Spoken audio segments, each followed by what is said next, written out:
అలాగే ఈ సంవత్సరము మనము గురువు వల్ల బ్రతికేటువంటి వారు అంటే పిఆర్ ఎవరికైతే పబ్లిక్ రిలేషన్తో అలాగే వశీకరణంతో సంబంధం ఉంటుందో, అంటే ఉదాహరణ సెలబ్రిటీస్ అవ్వచ్చు, సినిమా ఇండస్ట్రీ వాళ్ళు అవ్వచ్చు, రాజకీయ నాయకులు అవ్వచ్చు, ఎంటర్ప్రెన్యూర్ అవ్వచ్చు, వ్యాపార సంబంధాలు నిర్వహించే వాళ్ళు అవ్వచ్చు, ఫ్యాక్టరీ ఓనర్స్ అవ్వచ్చు, వీళ్ళందరికీ ఈ సంవత్సరం సమస్యలు ఉండబోతూ ఉన్నాయి.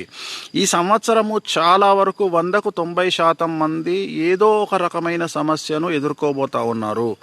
ఉదాహరణ, వ్యాపారం చేసే వాళ్లకు ఇన్కమ్ ట్యాక్స్ కానీ, సేల్స్ ట్యాక్స్ కానీ, కమర్షియల్ ట్యాక్స్ కానీ, లేదా ఇన్కమ్ ట్యాక్స్ కానీ, ఇలాంటి సమస్యలు. అలాగే ఎక్కువ పెద్ద పెద్ద ప్లేసుల్లో పనిచేసే వాళ్లకు, అంటే ఉదాహరణ ఇప్పుడు ఎగ్జాంపుల్ గవర్నమెంట్ బ్యూరోక్రాట్స్ కానీ, ఇలాంటి వాళ్లకు సిబిఐ సమస్యలు కానీ, అలాగే డబ్బుతో సంబంధించిన వ్యవహారం నడిపే వారందరికీ కూడా ఈ సంవత్సరము ఈడీ సమస్యలు కానీ, ఏదో ఒక రకమైన ట్యాక్స్ సమస్యలు కానీ మిమ్మల్ని బాధించేటువంటి అవకాశం ఉంది. అలాగే మీ ఇంట్లో ఏదో ఒక సమస్య జరిగి, అంటే డబ్బు ఎక్కడుంటే సమస్య అక్కడ ఉంటుంది ఈ సంవత్సరం. అది సింపుల్గా ఒక లైన్లో చెప్పాలంటే, అంటే బాగా డబ్బులు సంపాదించి పెద్ద పెద్ద కార్లలో తిరిగే వాళ్ళు ఆ కార్లను కోల్పోవాల్సిన పరిస్థితి వస్తుంది.